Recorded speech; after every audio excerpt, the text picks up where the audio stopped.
Paddy the Baddy has just entered the conversation, and his comments are making serious waves in the MMA world. He didn't hold back, calling out Jon Jones directly and saying that if it were anyone else in this situation, the UFC would have already stripped them of the title.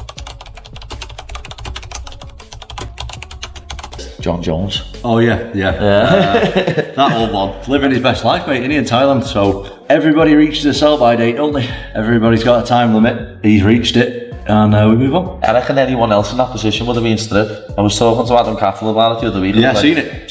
He should be stripped now. It obviously was a bit annoying at the time, but it's all in the past now. We're moving forward. Everything's good. We can get fighting again, and I just want to get fighting, mate. Do you know what I mean? Must be fucking sick of getting asked about that, you know. It's not the best. You know what? It's better now because I do know what's going on a little bit, and I am going to fight soon, so that's nice. But for like the last kind of 6 months, I've just not known what's going on. Do you know what the worst bit is? Is like, you know this yourself. It's like money, fame, titles, rankings, all that aside, I just love fighting. Yeah, exactly. I just like fighting people. That's what I got into it for. I didn't get into it for anything else. All the other stuff is just like nice to have on top. I want to be the best fighter I can be. I love it. I'm in the gym every day. I just want to fight. That's been taken away from me for like nearly a year now. And that's got nothing to do with me, which is, it's a bit frustrating to be honest, but we are nearly over it now, which is good. The fact he's not stepping up and fighting yet, he's let the whole MMA fan base down. I couldn't have somebody else saying that they're going to beat me and not at least fight them.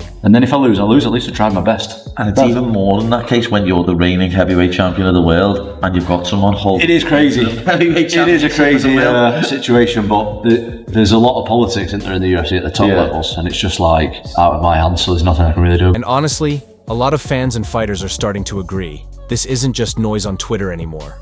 More and more fighters, commentators, and even former champions are speaking out, saying, Tom Aspinall shouldn't have his career stalled just because Jon Jones won't commit to a fight. When you're an interim champion, they only make an interim champion when the champion cannot defend the belt. So for Jon Jones, he couldn't defend the belt because he tore his pec muscle. So the interim champion means he should be fighting the champion right off the bat. That's not the case with Jon Jones, right? Because Jon Jones is going to fight Stipe Miocic. So the interim champion is supposed to sit there and wait. But by law, in like the regulations, once Jon Jones steps in the cage, he is stripped of his interim champion because the champion has returned. There is no longer for interim champion. What is the point of having an interim champion when the champion is ready to fight? This is the only sport in the world you can have somebody hold your career back. Yep. I've been almost a year inactive with no prospects of anything.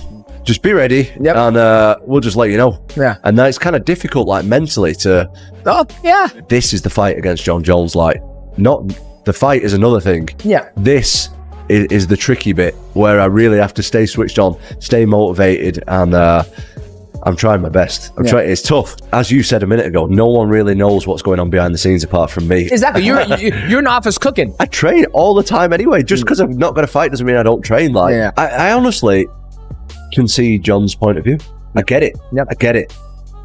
It's just about the title for me. Yep. I just want the title, that's it. Yep. There's nothing else really matters. So you're like, let me do my thing. Let me fight. I just want to fight. And I think that's the respectful way to go about it. It's like, you don't care if it's Jon, and it's no disrespect to Jon, it's no disrespect to anybody out there. You're just trying to fight. Yep. I just want to fight. Yep. They're calling out the double standards, the endless delays, and what feels like complete disregard for the division. Aspinall didn't just win an interim title.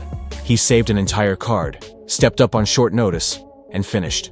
A top-tier opponent in under 2 minutes. UFC is about one guy being the champion of each division. I defended the interim once already.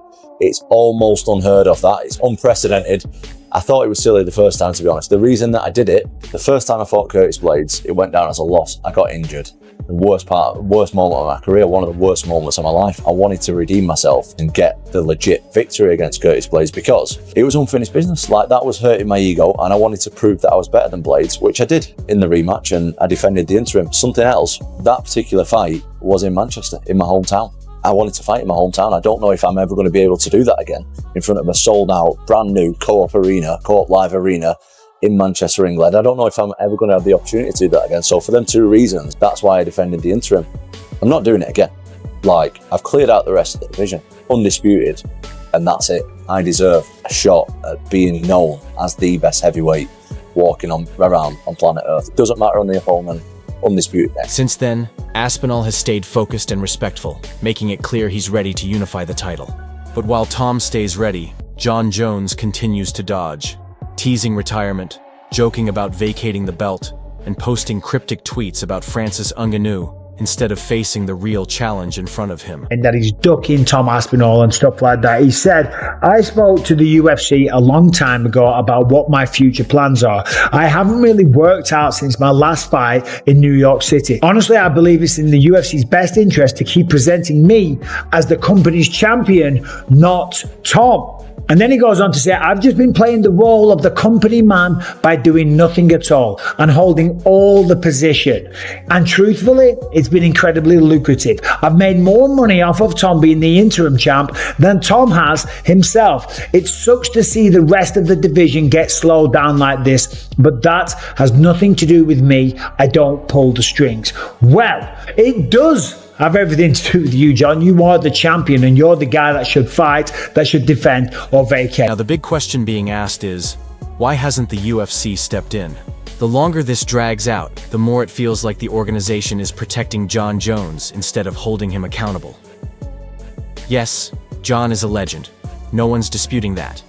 But when a champion hasn't defended the title, hasn't signed a fight, and keeps shifting the blame, something's got to give. Because he's making them all look like idiots, by the way, with them having to support a guy who's literally behaving like a coward as a heavyweight world champion. And it's just so detrimental to the UFC. You look at boxing right now. Boxing's never been stronger, up and down the divisions. But the heavyweight division is flying. And it's because it's being led by a great champion in Alexander Usyk, who is taking on all comers. And by the way, it's not enough to just beat his best contenders once. He beats them twice just to make damn sure that there's not a thing anyone can say about it. That's a real champion. Jon Jones isn't fit to even be spoken about in the same fucking sentence as Alexander Usyk. Not the level of fighter he is, not the level of man he is, right? He doesn't even fucking belong in that fucking category. The way he's carrying himself now as a champion, it is without doubt the most embarrassing way I've ever seen a champion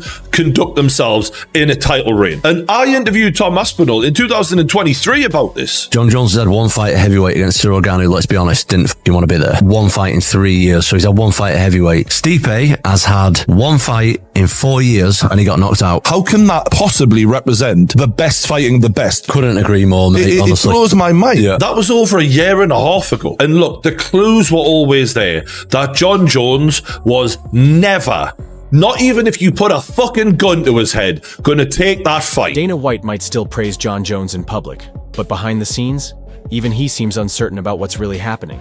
And when the UFC president doesn't have a clear answer, it's no surprise the rest of the heavyweight division feels completely stuck. It's a conversation we've had many times now, the Tom Aspinall, Jon Jones fight. It's a bit different now, right? Because Jon's been tweeting a lot about the fact that he's told you his plans, he's ready to vacate the belt, and all the rest of it. He said he's ready to vacate the belt? He said he doesn't care if you strip him, he would vacate it. Crazy. Yeah, I've been busy. I haven't been keeping up with the gossip. He comes back. He's either back today or came back yesterday or whenever he's in Thailand. So he's home. We'll be home tonight, Tuesday. We'll figure this out. But if he doesn't fight Tom Aspinall and he does walk away, do you think he's ducked him? Tom Aspinall's the guy. He's the guy. Listen, if the guy wants to retire and doesn't want to fight, nothing you do.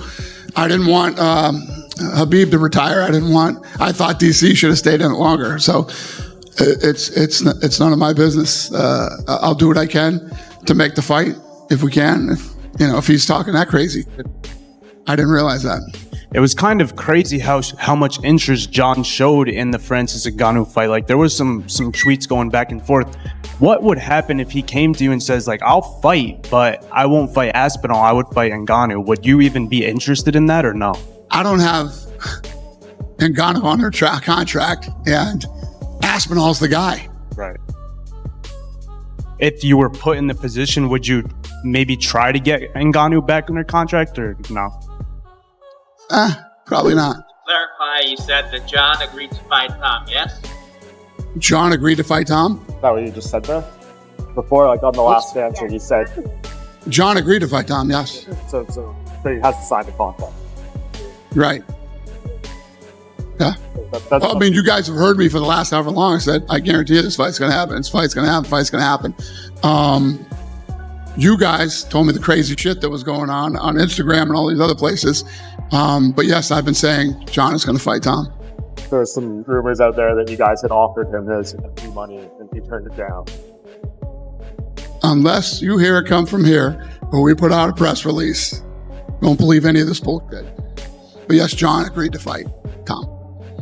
Fact. This situation isn't just unfair to Tom Aspinall. It's hurting the entire heavyweight division.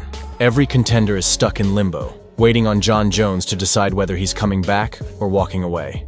And right now, all signs point to Jones being the one holding everything up, while Tom's prime years keep slipping away. The real problem? It's not even clear what Jon Jones actually wants. If I'm being completely honest, I feel like Tom's been such an asshole that I don't want to do business with him. You know, it's just like his fans have been so annoying. And obviously you don't get this far in a career being affected by fans or whatnot, but he's just an asshole, you know, with his, you know, he's 30, so he's from this influencer generation where you hop online and the t-shirt sales and all that. I'm past that type of stuff. I'm like, bro, if you had a little bit more respect, then maybe we could have worked something out, you know, but I just don't even want to do business with him. You know, at the end of the day, this is a business, and fighting me gives him an opportunity to change his life forever. And I don't even want to give him the opportunity. Like he just played his cards wrong with me personally. And you know, I'm 3 years from being a 40-year-old grown man. You know what I'm saying? It's just like, the press conference, going through the whole shebang with him, I'd rather not do. Paddy on the other side, respectful, cool, barely says much. It's like, I'll do business with you. I would risk it all with a human being like you. You actually have the accolades to back up your shit. This other guy is just a big mouth who's hot today. There's been so many guys who's hot today who are just gone. You know, Sergey was in the same position not too long ago. Now he's starting to fall off already. I've just been around this sport too long to give a big mouth who's hot today the opportunity. One moment, he's hinting at a comeback. Then, the next, he acts like the whole division is beneath him. I see quite a few people in here calling me a duck. I'm a duck. Call me a duck. Call me a chicken. Call me a goat. Call me a dog. I'm not in high school anymore, guys. A grown man out here chasing his dreams. It's funny that we really live in a world where being called a duck should affect me. Guys, come on. He says he's enjoying life, and that facing Tom Aspinall doesn't excite him anymore. Got people in the chat calling me a duck. Meanwhile, I'm living my absolute best life. I don't know if it's considered duck when you're living good. I don't think it works like that. But for the fans, the fighters, and the sport itself, this is the fight that matters. Because Tom Aspinall is the real deal. He's elite as a heavyweight. A lot of the heavyweights, they're good, they're very strong, they're powerful, but they're not as quick and as agile and as technical as Tom. Tom's the whole package. You know, he's like, there's a fighter called George St. Pierre, who's one of the greatest to ever do it. Tom's like a heavyweight George St. Pierre. He's got no weak areas. He's got absolute knockout power, super disciplined, super agile on the feet. He finishes everyone really, really quickly. However, he hasn't gone up against somebody like Jon Jones because, as I said, the competition in the heavyweight division isn't necessarily there on a technical level. Jon Jones is. And Jon Jones has fought way better competition than Tom. That's just a fact. But Jon's never fought anyone like Tom either. Jon has never fought anyone the size of Tom, and that can generate that kind of power. He had two heavyweight fights, one against Cyril Garner. He took him down really quick and he choked him out. And then he went up against Stipe Miocic. He was really good, and you know, he had a good little go, but he was 42 and he hadn't fought for a while and he's getting on. Tom's 31 in the prime of his life. And I would be very surprised, and this sounds disrespectful, but I'd be very surprised if he got out the first round. He's explosive, well-rounded, and unusually fast for a heavyweight. From his timing and footwork to his composure under pressure, everything about Tom Aspinall screams future undisputed champion. Who's next big heavyweight star? Tom Aspinall, the guy who Of just course, who won just the won. interim title. He's Yeah. phenomenal, and he is again the next the next advancement of the evolution of the sport. How so? Well, because he can do everything. That guy's got elite jiu-jitsu. He's got elite takedowns. His Yeah. striking is outstanding. Like, I've seen a lot of heavyweight, even Francis, who's like the greatest, scariest power striker I've ever seen in the heavyweight division. No one's scarier than Francis. Francis does not move like Tom Aspinall. Tom Aspinall is significantly faster than every other heavyweight. That's a real problem because he's a heavyweight and he's a big guy, a really big guy, but he moves so fast. And so his speed has always been like extraordinary compared to other heavyweights. Like he just fucking moves in. It's all like fast, explosive movements. So he's got natural speed, but then he's also got a lot of training to execute quickly. So when he moves in, he closes the gap. You can see like he's fast for a big guy. Right. I want to see it so bad. John was shitting all over Aspinall, saying was? that I he think was that's a bad lucky. way to go. He was lucky that he blew his knee out with Curtis Blades because Curtis was teeing off Doing on him. well. Unless John avoided him, unless John used his wrestling to avoid exchanges, you know what that's all about. Correct. It's called the Shop Shutdown. The Shop Shutdown. I saw a 7-part They did with series on Cyborg. it. Yes. The Stipe fight, which is just like, it's a weird thing. Aspinall's an athlete, man. He's such a good athlete. Freak athlete. Very fast. Very fast for a God, heavyweight. So fast.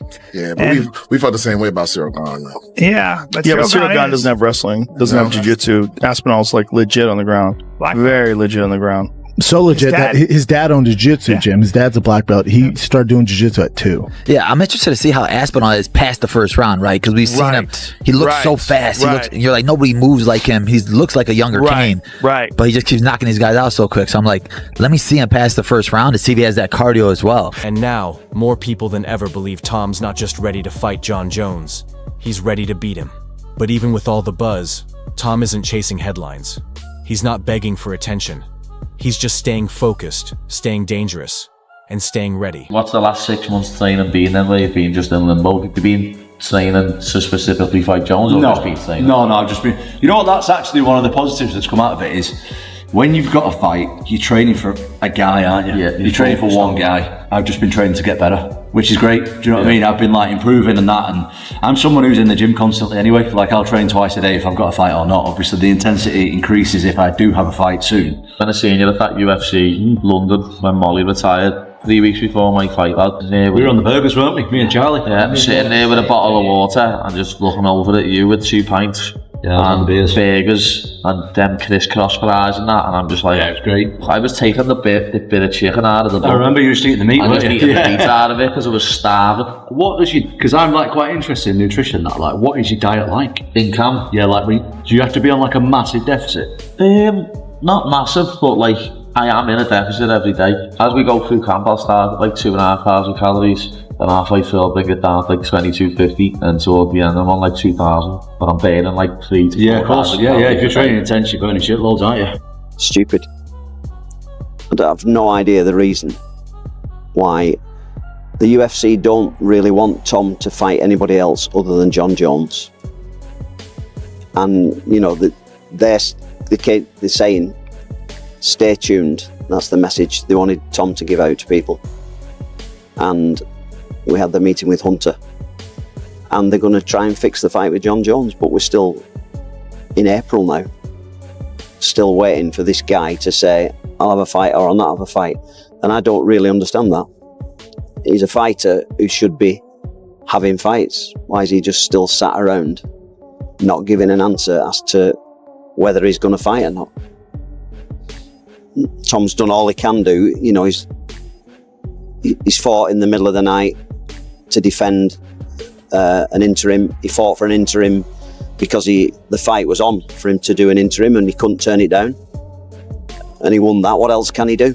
Nah, man, John's retired. What are we talking about, guys? John, you guys don't follow John on social media? I don't follow him on social media. He said that. No, me too, actually. Me too, but the guy is living his best life. He's had a fantastic career, we all know. We know John's a religious man, so I want to say God bless him moving forward in what he does with his life and his career. And you know, we move on. you know, I'm the undisputed heavyweight champion of the world. I'm ready to take on all comers, get this division moving again. Us guys have been waiting around too long. You know, the contenders are getting sick of it. Everybody's getting sick of it. Even the fans are getting sick of this stuff. So Jon's retired and it's time that we move on. And of course, it's been pretty interesting, all the stuff that Jon Jones has been saying to the media this week. And I'm sure there's more to come, but check out these. You're beating guys who aren't even champions and you consider yourself a champion. He's not a champion. So Jon said I need to fight more champions, but this is the problem I've got. Jon is the champion and he won't fight me. And he says that he won't fight me because it's too much of a gamble. Aspinall to me is no difference than an Owen St. Prude or Dominic Reyes or Anthony Smith. They're like just another up and comer that's exciting right now. And I'm not into gambling my legacy for what's exciting. And Jon, if you're not into gambling your legacy, that to me sounds like you're scared of losing against me. And while Jon posts from Thailand, drops Francis Ngannou references, and avoids interviews, Tom Aspinall remains silent, letting the MMA world speak for him. And now that world is speaking louder than ever. Whether you're backing Jon Jones or standing with Aspinall, one thing is clear. Something has to give. Either the title is defended or it's vacated. Because no single fighter, no matter how legendary, should be allowed to hold an entire division hostage while the rest of the sport keeps moving forward. The clock is ticking, and the pressure is at an all-time high.